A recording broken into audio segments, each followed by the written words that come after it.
कर रहा हूं। अग्नि यम यज्ञम अध्वरम विश्वतः परिभू अशिष्या इत देवेशु गच्छति। इस सूत्र का अर्थ यह है कि जो भी आप कोई सत्कर्म कर रहे हैं, श्रेष्ठ कर्म कर रहे हैं, उस श्रेष्ठ कर्म में कभी हिंसा मत करना।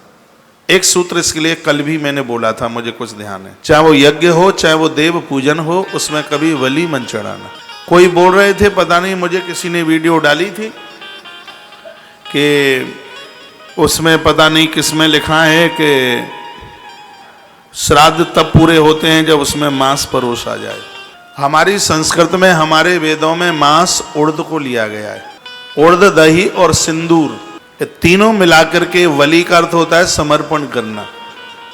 इन तीनों को जब हवन वेदी के नीचे इसको छोड़ देते हैं तो हमारी तीन चीजें समाप्त होती हैं, काम, क्रोध और लोभ।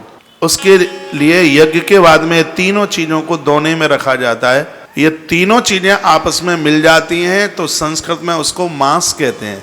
उड़द, दही और सिंदूर, तीनों चीजें मिलाई जाती हैं उसको। लेकिन लोगों ने उसको पशु हत्या कर करके और पता नहीं क्या क्या किया है। ये नहीं होना चाहिए, इसका विरोध होना चाहिए। कोई कहते हैं मनु जी महाराज ने लिखा, अरे मनु जी को पढ़ो ठीक से, ढंग से। मनु जी महाराज तो चींटी भी मर जाए उसके चातुर्मास के लिए कहते हैं। मैंने पूरी मनु स्मृति एक बार नहीं कई बार पढ़ी है और मैं मनु जी महाराज को बड़ा लाइक करता हूँ। इसलिए करता हूँ क्योंकि इन्होंने देवहूति को जन्म दिया है, और ऐसी देवहूति जो भगवान कपिल को प्रकट कर देती है।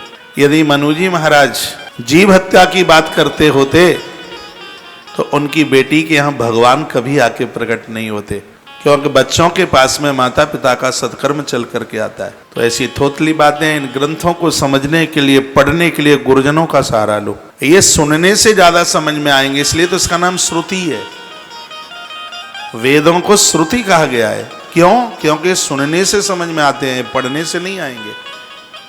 नहीं तो तुम ऋग्वेद की किताब ले आना और फिर पढ़ना समझ में आ जाए। तो ये सुनने से आता है समझ में, इसलिए इसका नाम है श्रुति।